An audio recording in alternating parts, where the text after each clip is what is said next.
जब 1948 में इजराइल बना तो दुनिया दो हिस्सों में बंट गई। कुछ उसके साथ थे, कुछ खिलाफ। भारत ने साफ संदेश दिया, हम फिलिस्तीन के साथ खड़े हैं, लेकिन इजराइल को नजरअंदाज नहीं कर सकते। 1950 में भारत ने इजराइल को एक देश के रूप में मान्यता दी, लेकिन रिश्ते ठंडे बस्ते में डाल दिए। क्यों?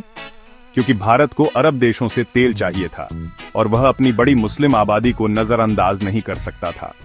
भले ही भारत ने इजराइल से खुले तौर पर हाथ नहीं मिलाया, पर्दे के पीछे दोनों देशों ने सैन्य और खुफिया सहयोग बनाए रखा। इजराइल की मोसाद और भारत की रॉ ने 70 के दशक में ही जुड़ना शुरू कर दिया था।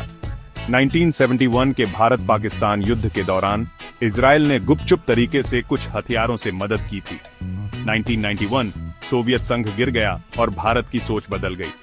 भारत को नए दोस्तों की जरूरत थी और इजराइल के पास वो सब था जो भारत चाहता था: टेक्नोलॉजी, डिफेंस, खेती का ज्ञान, इंटेलिजेंस।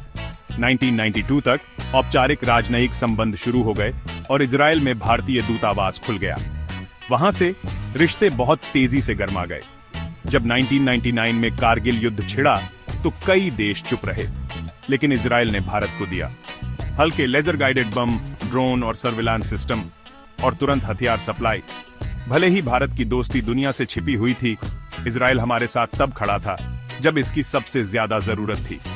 अगर इजराइल रेगिस्तान में खेती कर सकता है तो भारत के सूखे इलाकों को हरा भरा क्यों नहीं कर सकता? 12 भारतीय राज्यों में 30 से ज्यादा सेंटर ऑफ एक्सीलेंस खुले, सभी इजरायली तकनीक के साथ। Water management, drip irrigation, seed tech, cyber सुरक्षा, हर जगह सहयोग तेज हुआ। फिर आया मोदी युग और रिश्ते को एक नया नाम मिला: पब्लिक फ्रेंडशिप। 2017 में नरेंद्र मोदी इजराइल जाने वाले पहले भारतीय पीएम थे और नेतन्याहू ने उन्हें मेरा भाई कहा। रेड कारपेट वेलकम, समुंदर किनारे एक कैजुअल वॉक, न टाई न जैकेट, बस दोस्त। 7 समझौते साइन हुए। यह सिर्फ डिप्लोमेसी नहीं थी, ये डिफेंस, डेवलपमेंट और गहरी दोस्ती का मेल था। लेकिन भारत ने अपना संतुलन बनाए रखा। भारत ने फिलिस्तीन के लिए इजराइल की सेटलमेंट पॉलिसीज की आलोचना की और यूनाइटेड नेशंस में भारत ने अक्सर फिलिस्तीनी कॉज के लिए वोट किया। आज भारत एक ऐसा देश है जो इजराइल का भरोसेमंद दोस्त भी है और अरब दुनिया का सम्मानित पार्टनर भी। 2023-24 गाजा युद्ध भारत का मैच्योर रिस्पॉन्स, हमास के आतंकी हमलों की कड़ी निंदा की। लेकिन जैसे जैसे और बच्चे और महिलाएं मरते गए, भारत ने संयम और शांति का आग्रह किया।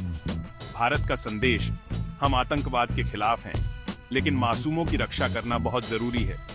तो भारत की इजराइल पॉलिसी क्या है? बुद्धिमत्ता, साहस और संतुलन। यह सिर्फ डिप्लोमेसी नहीं है, ये एक गहरी सोची समझी 21वीं सदी की स्ट्रेटेजी है, जहां इमोशन पीछे हट जाते हैं और नेशनल इंटरेस्ट पहले आता है।